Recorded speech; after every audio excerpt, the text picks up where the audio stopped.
காதல் வந்தது சொல்லாமல் கொள்ளாமல் காதல் வந்ததால் இதயம் போனது காதல் வந்தது ஏன் என்னை கேட்காமல் காதல் வந்ததால் கவிதை வந்தது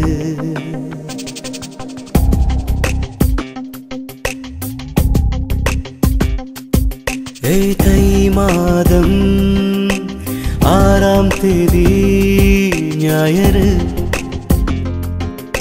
சரியாக மணிக்காலை 9